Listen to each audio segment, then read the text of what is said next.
पाकिस्तान के पीएम शहबाज शरीफ का बड़ा कबूलनामा सामने आया। पाकिस्तान का भारत पर अटैक का प्लान था, यह कबूल किया उन्होंने। पाक के हमले से पहले भारत ने ब्रह्मोस दागे, यह भी कहा है। भारत ने ब्रह्मोस मिसाइलों का इस्तेमाल किया, भारत ने हमारे कई एयरबेस को नष्ट किया। तो जो अभी 10 मई को उनके साथ एक जबरदस्त किस्म का सरप्राइज एलिमेंट हुआ है, उसके बाद उनको होश के नाखून लेने चाहिए। भारत से बुरी तरह पिटने के बाद अब पाकिस्तान लगातार बातचीत की भीख मांग रहा है। पाकिस्तान के प्रधानमंत्री शहबाज शरीफ ने भारत के साथ बातचीत करने की अपनी इच्छा दोहराई है। उन्होंने कहा है कि दोनों पक्षों को साथ बैठकर कश्मीर, पानी और आतंकवाद सहित सभी मुद्दों का समाधान करना चाहिए। शेखी भगाने के बहाने अजरबैजान में शहबाज शरीफ ने सच ही कबूल कर लिया। जी हां, पाकिस्तान सेना से पहले भारत ने किया हमला। भारत ने ब्रह्मोस मिसाइल से हमला किया। भारत की ब्रह्मोस की जद में पाकिस्तान के तमाम शहर और एयरबेस, ये मिसाइलें इतनी ताकतवर हैं कि पाकिस्तान, चीन और तुर्की मिलकर भी भारत का मुकाबला नहीं कर पाएंगे। ब्रह्मोस मिसाइल 3700 किलोमीटर प्रति घंटे की रफ्तार से हमला करती है। ये मिसाइल 450 किलोमीटर दूर तक सटीक वार करने में माहिर है। 300 किलो पेलोड के साथ ब्रह्मोस भारी तबाही मचाती है। To teach a lesson to our enemy, but before that hour reached, India again launched missile attacks BrahMos. जय हिंद दोस्तों, भारत एंड बियॉन्ड न्यूज़ में आप सभी का स्वागत है। तो दोस्तों, भारत के ऑपरेशन सिंदूर के तहत पाकिस्तान में मची गई तबाही को पाकिस्तानी पहले छुपाने की कोशिश कर रहे थे, लेकिन अब धीरे धीरे करके पाकिस्तान में कितनी तबाही है वो सब सामने आ रहा है। और साथ ही में भारतीय सेना ने किस तरीके से पाकिस्तानियों को धूल चटाया और उनके सारे प्लानों पर पानी फेरा, वो भी अब सामने आ रहा है। जैसे कि अभी ही पाकिस्तान के पीएम शहबाज शरीफ ने अजरबैजान में हुई मीटिंग के दौरान बताया कि किस तरीके से भारतीयों ने पाकिस्तान के प्लानों पर पानी फेरा है। शहबाज शरीफ इस स्पीच के दौरान कहते हैं कि पाकिस्तानियों ने भारत पर हमला करने की प्लानिंग कर ली थी और वो बिल्कुल तैयार थे। पाकिस्तानियों ने ये हमला 9-10 मई की सुबह नमाज के बाद का प्लान किया था, लेकिन उनके हमला करने से पहले ही भारत ने यहाँ से ब्रह्मोस से हमला कर दिया था, जिसके कारण कि पाकिस्तान में काफी ज्यादा तबाही मची थी। इसके अलावा दोस्तों, जब से भारत और पाकिस्तान की जंग बंद हुई है, तब से ही शहबाज शरीफ पाकिस्तान के पीएम जगह जगह जाकर स्पीच दे रहे हैं। बाकी पाकिस्तान के पीएम का दौरा करने का मकसद सिर्फ एक ही है, भारत के द्वारा जो हमले में नुकसान हुआ है उसे रिकवर करने का। और इसी को रिकवर करने के लिए वो जगह जगह जाकर भीख मांग रहे हैं। बाकी इन जगहों पर जो स्पीचें दी जा रही हैं, उन सारी स्पीच में शहबाज शरीफ का एक ही कहना है कि हमें भारत से बैठकर बात करनी है पानी और आतंकवाद को लेकर। बिना गोली बारूद इस्तेमाल किए भारत ने जो पाकिस्तान का नुकसान किया है, उससे पाकिस्तान बहुत ही ज्यादा परेशान है। इसलिए शहबाज शरीफ अब भारत से बैठकर बात करने के लिए गिड़गिड़ा रहे हैं। लेकिन भारत सरकार की तरफ से भी ये साफ कर दिया गया है कि अगर पाकिस्तान के साथ बैठकर कोई बात होगी तो वो पीओके और आतंकवादियों को खत्म करने की ही होगी। इसके अलावा पाकिस्तान सारी दुनिया के सामने अपने आप को मासूम और बेगुनाह साबित करने की कोशिश कर रहा है। सारा पाकिस्तान मीडिया यही साबित करने की कोशिश कर रहा है कि भारत है वो जो जंग चाहता है, पाकिस्तान तो अमन और शांति चाहता है। और इसके अलावा शहबाज शरीफ का भी ये कहना कि हमें भारत के साथ बैठकर बात करनी है, ये सब सिर्फ इनकी एक चाल ही है। क्योंकि जो देश आतंकवाद के नाम से ही मशहूर है, वो भारत के कहने पर कभी आतंकवाद बंद नहीं कर सकता। अगर इन्हें आतंकवाद बंद करना होता तो वो सालों पहले ही कर चुके होते। बाकी आपका इस पर क्या सोचना है? क्या पाकिस्तान भारत के कहने पर आतंकवाद बंद कर देगा? आप इस पर अपनी राय कमेंट में बताएं। और वीडियो अच्छा लगे तो वीडियो को लाइक और चैनल को सब्सक्राइब करना भी मत भूलिएगा। We decided to respond in a measured fashion to Indian aggression, and we had decided that at 4:30 in the morning after Fajr prayers, Pakistan armed forces led very ably by our Field Marshal, Chief Army Staff sitting here, Sayyid Asim Munir, to teach a lesson to our enemy. But before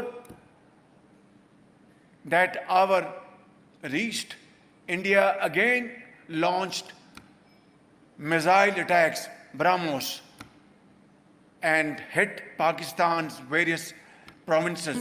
अब media है, social media है और दुनिया आज़ाद है, तो पता है लोगों को, पूरी दुनिया को पता है कि किसने जुल्म ढाए हैं और उसके बावजूद भी वो जीत नहीं सके।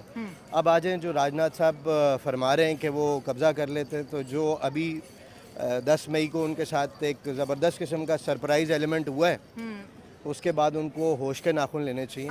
1.4 बिलियन पॉपुलेशन के ऊपर अगर इस तरह का हिंदुत्व और आरएसएस माइंडसेट अगर आकर के बैठ के इस तरह बावर कराता है पूरी दुनिया को कि वो जो है वो किसी पे भी अटैक कर सकता है, तो ये पूरी दुनिया के लिए लम्हा फ़िक्री है कि as a nuclear power 1.4 billion population, इतने मसाइल के बावजूद वो आज भी जो है अपने हमसाया मुल्क के साथ बजाय अफ़ाम तफ़हीम के मामलात के, ट्रेड के मामलात के, बरूएकार लाने के बजाय वो आज भी जंग की बात कर रहा है, बेवकूफ़ी की बात कर रहा है। इंडिया जंग की बात कर रहा है तो दुनिया के लिए खतरे की बात है ना। एग्जैक्टली दुनिया के लिए ख़तरे की बात है, और दुनिया को ये बहुत अच्छे तरीके से ये चीज़ विजिबल हो गई है कि अरसे दराज से उन्होंने जुल्म ही ढाए हैं और अभी भी जुल्म ढा रहे हैं। और 10 मई को जो पाकिस्तानी फ़ौज ने उनको सरप्राइज़ दिया, बिल्कुल खामोशी से, बहुत ही मैच्योर तरीके से, जिस तरह हमने उनकी आर्मी तनसीबात के ऊपर अटैक किया, हमने किसी सिविलियन पे अटैक नहीं किया, ये हमारी मैच्योरिटी, हमारी दानिशमंदी और हमारी अक्ल और ज़िम्मेदारी का सबूत देती है। तो इसको पूरी दुनिया ने देखा, सराहा, और जिस तरीके से पाकिस्तान ने जो है अपना दिफा किया, वो अगले आने वाले 5 सालों 10 सालों के अंदर तो कम से कम इंडिया में ये ज़रूरत नहीं है। गीदड़ भपकी हैं, पॉलिटिक्स है उनका, इंडियन गुजरात के अंदर जो है वो इलेक्शन आने वाला है, और मोदी अपने आप को फिर जो है वो उसमें as a contender for next prime ministership जो है वो अपनी मैच्योर करने की कोशिश में है। तो वो सिर्फ वही वाली बात है, बट इंडियन मीडिया या इंडियन पब्लिक जो रियली जो गोदी मीडिया नहीं है वो, और जो रियल इंडियन पब्लिक है वो अब मोदी के साथ नहीं है। अगर रियल इंडियन पब्लिक की बात करें तो डेफिनेटली इंडियन बहुत रियलिस्टिक होते हैं सर, जी, बहुत पढ़े लिखे माइंड हैं और वो चीज़ों को समझते हैं। पाकिस्तान के लिए अब आने वाले वक्त में अच्छी ही खबरें आएंगी इंशाल्लाह ताला, क्योंकि इतने ज़माने बाद 1971 की वॉर के बाद जो ये 10 मई 2025 को हुआ ना, ये पूरी दुनिया की आंखें खुली हैं। मतलब हम खुद को जो इररेलेवेंट समझते थे, हमें भी पता चल गया नहीं यार हम बड़े इंपॉर्टेंट हैं। हम इम्पोर्टेंट हैं। हाँ। और हमारे यहाँ सर ये बात सच है, हम इग्नोर भी तो हो गए थे ना, ये तो इंडिया का भला उसने अटैक करके हमसे मिलवा दिया। देखें बहुत सारी चीज़ें ऐसी हैं जो हमारे जो हाकिम है, हुकूमत वक्त है, या हमारी जो फ़ौज है उनको पता है। हर चीज़ आम तौर पे लोगों के हाथ में आ जाए तो ये अच्छी बात नहीं है। हम एक ज़िम्मेदार कौम है, हम एक न्यूक्लियर पावर भी हैं, और 250 मिलियन की पॉपुलेशन जिस मुल्क की हो ना, उसको एक लिमिटेड पीस ऑफ इंफॉर्मेशन दी जाती है। आप अपनी रोडों के ऊपर अपने न्यूक्लियर वेपन्स की जो है वो डायरेक्शंस और पूरी की पूरी डेस्टिनेशन एग्जीबिशन नहीं कर सकते। तो हम एक मैच्योर कौम होने का सबूत देते हैं। तो क्या इंडिया इमेच्योरिटी दिखा रहा है? 100% इमेच्योरिटी है। ये जो ये बातें, दुनिया तो इंडिया को बड़ा सीरियस लेती है। किस बात पे सीरियस? रशिया यूक्रेन की वॉर देख ले, इसराइल फलस्तीन के मैटर देख ले, जहाँ कोई मुद्दा होता है मोदी साहब को लोग बुला लेते हैं। 1.4 बिलियन की पॉपुलेशन में डेली कितने रेप्स होते हैं, कितना टेररिज्म होता है, कितनी मुस्लिम आबादी के ऊपर जो है वो परेशानियां और वो तो इंटरनल इशू तो चलेंगे ज़ाहिर, इतना वो बड़ा अपने इंटरनल इश्यूज एड्रेस करने के बजाय सिर्फ काबिज रहने के लिए पाकिस्तान को इशू बना करके हमेशा जो है वो इलेक्शन जीतते रहे। देखें आज जो वहाँ पर मुसलमान रहते हैं, जो क्रिश्चियंस रहते हैं, उनको क्या मुश्किलात हैं, कभी उनके मीडिया ने शो किया? ये पेड लोग हैं जो हमारे यहाँ इस चीज़ को एक्सप्लॉइट करते हैं, ऐसा कुछ भी नहीं है। जिस पीसफुल तरीके से मैं आपसे यहाँ खड़े होकर के बात कर रहा हूँ, आपका क्या ख्याल है इंडिया में आप इस पीसफुल तरीके से खड़े होकर कहीं पे भी बात कर सकते हैं? मैं कई एक मरतबा इंडिया गया हूँ, ऐसा नहीं है कि मैं नहीं गया हूँ, मैं बहुत मरतबा गया हूँ। मैं बिजनेस के सिलसिले में भी गया हूँ, मैं घूमने फिरने भी गया हूँ, मेरे रिलेटिव्स भी हैं, मेरे दोस्त भी हैं। तो इंडियंस तो बड़े अच्छे हैं सर, ये कैसी पॉलिसी सामने आम लोगों की आ बात रही है? करें, आम लोग बहुत अच्छे हैं। वो ना जंग चाहते हैं, वो ट्रेड चाहते हैं, भाईचारा चाहते हैं।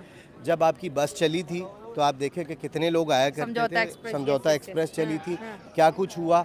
एक सडनली जो है ये पहलगाम अटैक हो जाता है और उसके बाद उनको ख्वाब आ जाता है कि ये पाकिस्तान ने किया। मतलब पाकिस्तान 250 मिलियन की आबादी वाला मुल्क जो है इतना वेला है। ख्वाब आ गए, लेकिन पूरी दुनिया में से कोई एक कंट्री भी इंडिया के साथ स्टैंड क्यों नहीं कर रहा इस मामले पे? सिर्फ इसीलिए कि सबको पता है कि ये फॉल्स फ्लैग ऑपरेशन था, और इस फॉल्स फ्लैग ऑपरेशन के पीछे उनका गुजरात का इलेक्शन था, और अगली मरतबा की पॉलिटिक्स के लिए उन्होंने अपने आप को जो है वो सिक्योर करना था, जो कि बैडली फेल हो गया उनका ये आइडिया। और पाकिस्तान को बहुत अच्छे तरीके से अल्लाह ताला ने जीत से भी नवाजा, इज़्ज़त से भी नवाजा। हमारी जो डिफेंस कैपेबिलिटीज़ थी वो पूरी दुनिया के सामने आशना हुई। अब आप देखिएगा जो आने वाले वक्तों में जो फेयर्स होंगे, जो पाकिस्तान चाइना की कोलैबोरेशन पे JF-17 J-10 जो बन रहा है, उसका बिजनेस किधर आएगा? वो इवेंचुअली पाकिस्तान में ही आएगा।